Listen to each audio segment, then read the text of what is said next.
When I first started drawing a few years ago, my absolute favorite thing in the world were Copic markers. I think a lot of young artists had the same experience as me, at least if we were all young artists around the same time. I think this is going back like probably, I want to say maybe like 6 or 7 years around that. I fell in love with art in middle school. With time, I think digital art has become bigger and bigger, and the vast majority of artists today, even if digital art isn't your favorite or your main media, we all do it. We all know how to do it.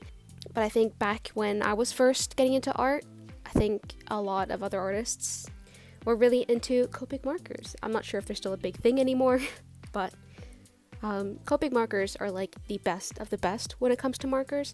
I think we've got more Copic dupes now that have come close to Copic but are like infinitely cheaper.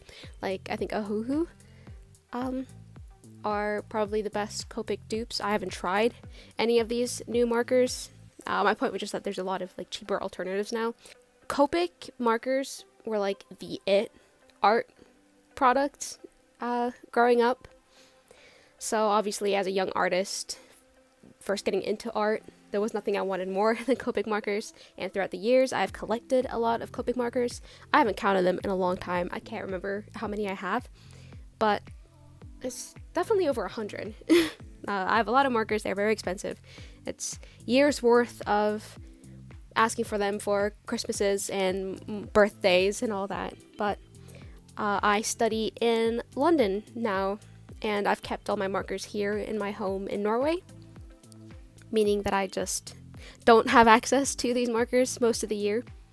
And actually just going back like maybe 3 years, I had really bad, not just art block, but I just didn't want to draw anymore. I lost a lot of my passion for art. So for the last year and a half, I have been studying in London. I've been away from my markers, and then for the I guess maybe 2 or 3 years before, maybe not 3, I think maybe 2 years before that, I pretty much didn't draw, and when I did, I think most of it was on Procreate on my iPad. So, but if anyone here has been around for a long time, because I've obviously been, I've had my YouTube channel for a handful of years now, and in the early days of this channel, I pretty much only posted like Copic marker speed paints. It would be the same drill every time. It'd be a piece of fan art. I'd draw it digitally, or like I'd sketch it on my iPad, I'd print it out, and then trace it onto my marker paper. And I'd do the line art, and then I would record the coloring process. And I loved doing it like this. I loved my markers. Everything, pretty much all the art I did was with my Copic markers. It was on paper. And then over time, I kind of moved over to more digital stuff. And then obviously, like I've explained, I kind of fell out of love with art. I stopped doing it for a long time, and then now I am away from my markers for half the year. But I'm home for the holidays, and I've really been itching to use my markers again, so I knew I would have to make a Copic illustration again while I was home. And with the addition of season 2 of Arcane, I've been doing a lot of Arcane fan art lately, specifically of Jinx / Powder. I think one of my most recent videos was me just drawing like Powder and Jinx from season 2, but it was all digital art. And I've been saying that I'm trying to like, maybe not perfect, but I do want to get down how to draw Arcane characters, because I'm very fascinated by the art style. I think it's very beautiful. I love how they draw the different, like, they really emphasize the different planes of the face. I just love it. I think the animation and the art is some of the most beautiful ever. I really love it, and I want to learn it.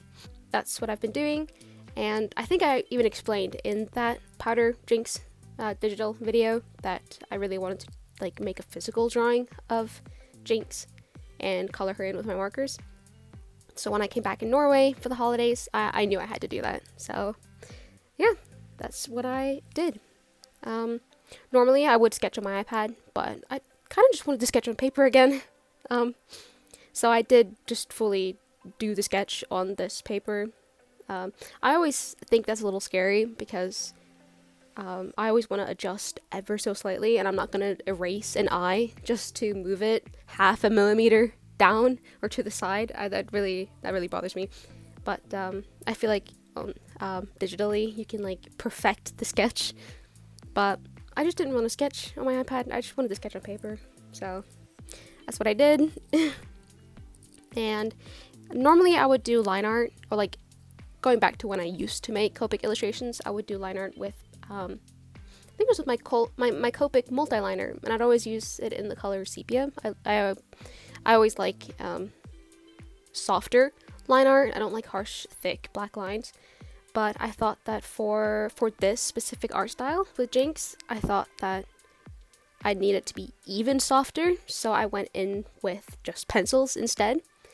I can't remember what pencils I used, but I had it in like a dark blue and a brown and a black. So yeah, I just lightly outlined Jinx, and then it was time to color it with my markers. I had forgotten this because I haven't used my markers in a very long time. I should have started with the skin instead of the hair. I normally always start with the hair just because, at least with my markers, I just love coloring hair. There's something so therapeutic about coloring hair for me with my markers. I love it. It's always my favorite part of the drawing as well. Not just my favorite part of drawing, but it's my favorite part of the artwork as well. Like, I think it looks the best as well. But as I was coloring in the skin, if I got too close to the hair, my like pale, or like the very light skin tone markers that I was using would pick up like the dark blue in the hair, and it did smudge over her face a handful of times. I wish it was just once or twice, but I actually think it happened 3 or 4 times. It is what it is. I'll try to fix it up digitally, I guess. But yeah, I forgot that that's a thing. I forgot that happens. But at least now I remember. So when I did the clothes, because obviously she wears this like really dark shirt, but there's she has these kind of like gold rings in her shirt with more of a light green kind of string thing. So I made sure to do the paler details first before doing the dark shirt in case that would smudge. So I'll keep that in mind for next time. And yeah, you can't see this yet, but at the end of this drawing, after I've colored everything, I kind of like scribble in some marker for the background, and I do it really roughly and kind of chaotically, like I think Jinx would do. And then I use my Posca pens and I just kind of like shake it around to get those paint splatters. And yeah, I didn't want to do anything too crazy for the background because Jinx in this pose and with this expression, she doesn't look very crazy or chaotic at all. She looks relatively calm, actually. So I didn't want to like make the background too crazy.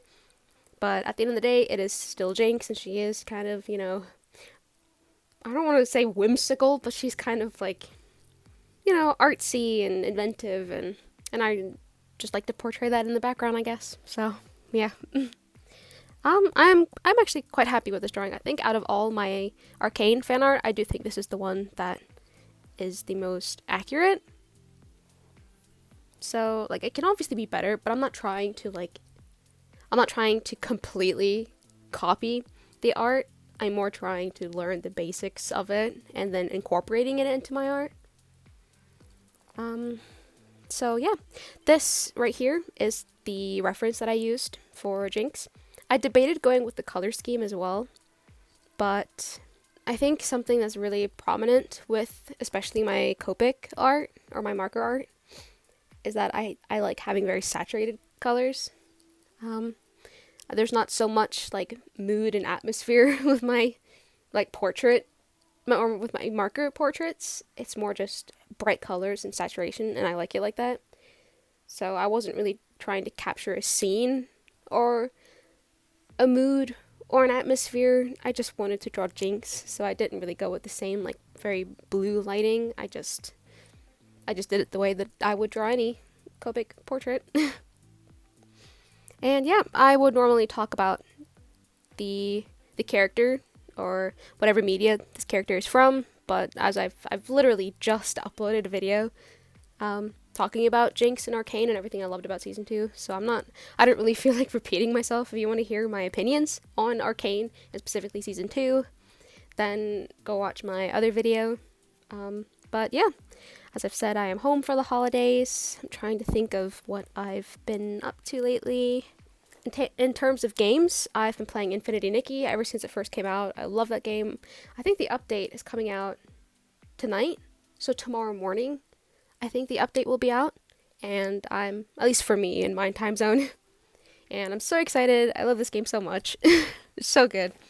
I would be playing Genshin Impact, trying to get Nuvalet because it's his banner at the moment, but I'm not gonna lie, I prefer Infinity Nikki so much more over Genshin Impact at the moment that I can't get myself to play it and grind for him.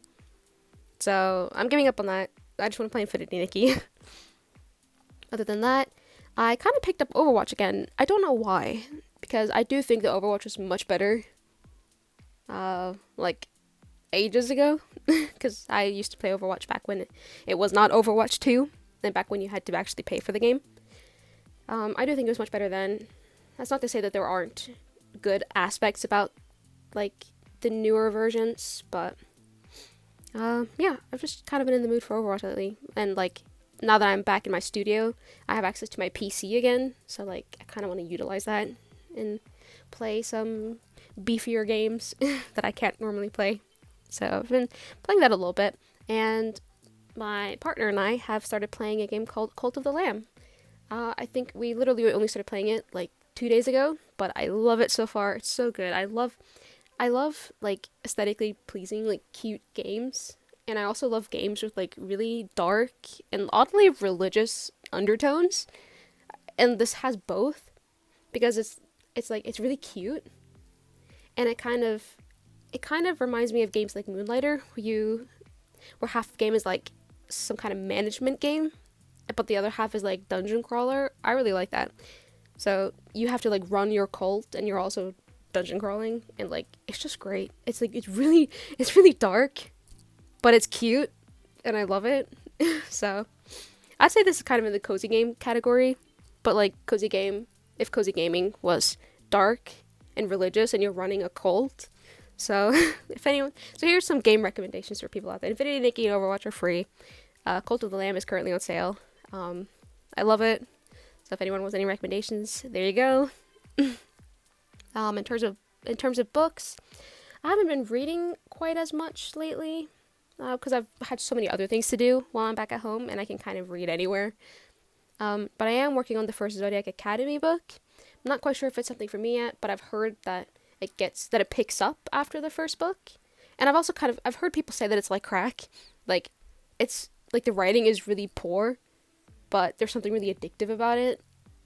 And yeah, so we'll see if that's for me. I'll get through the first book at least, and maybe try the second book, see if it picks up. Maybe I'll like it, maybe I won't. It kind of gives off all the Wattpad fanfiction I used to read growing up about zodiac signs, because I used to be really into that.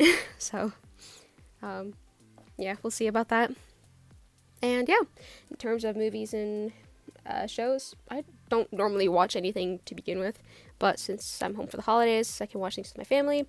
And obviously I'm going to watch a bunch of Christmas movies. So I've only been watching Christmas movies and I guess the Harry Potter movies, because we do that every Christmas as well. So yeah, that's pretty much all I've been up to.